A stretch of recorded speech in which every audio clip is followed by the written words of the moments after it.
Hi, my name is Max Schafer. I'm a member of Team 8 and we're designing a laptop stand. In designing a laptop stand, we had three main sub-functions that we were going to approach. The first was collapsibility and expandability, which also allowed us to achieve height. We achieved this in four main ways. We had an unfold, kind of like a cardboard box. It's flat, you could telescope it up. The second is a S-foil, which would again telescope. Then you have your scissor lifts, which again allow to add height, and then we had legs which you would fold up to add to your height.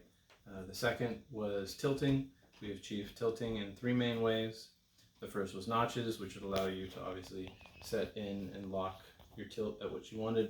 The second was magnets, which operated very similar to notches, except the notches would obviously, you wouldn't have a smooth surface, whereas with magnets you would have a smooth surface.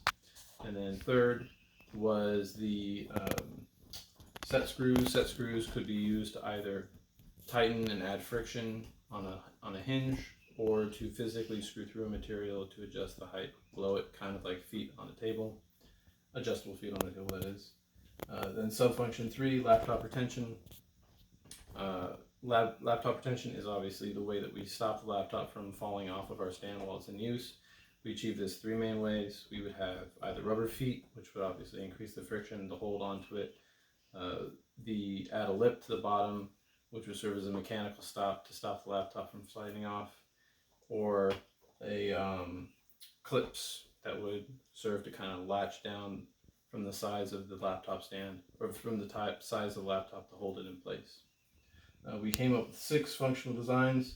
The first used legs, magnets, and rubber pads. All those kind of fold up together and collapse to the size of like a notebook. The second is very similar to the first, except it uses triangular feet that lock in with set screws. The third uses 2 simultaneous scissor lifts, one in the front and one in the back, and you can then adjust those heights independently to achieve tilt as well, which is to say the one in the back is a little bit higher than the one in the front. You have a little bit tilt towards you. Number 4 is very similar to number 1, except it uses clips and notches instead of magnets. The same similar kind of design where everything kind of collapses to that notebook size. Number 5 uses leg, set screws, and lip. The set screws kind of will fold up, and they actually serve as legs as well, so you pop those out and adjust the height in the back to what you want it to be. And number 6 uses 2 set screws, one in front and one in back, and you can adjust both the height and the tilt and lock those in place at the desired position. Thank you for watching my presentation.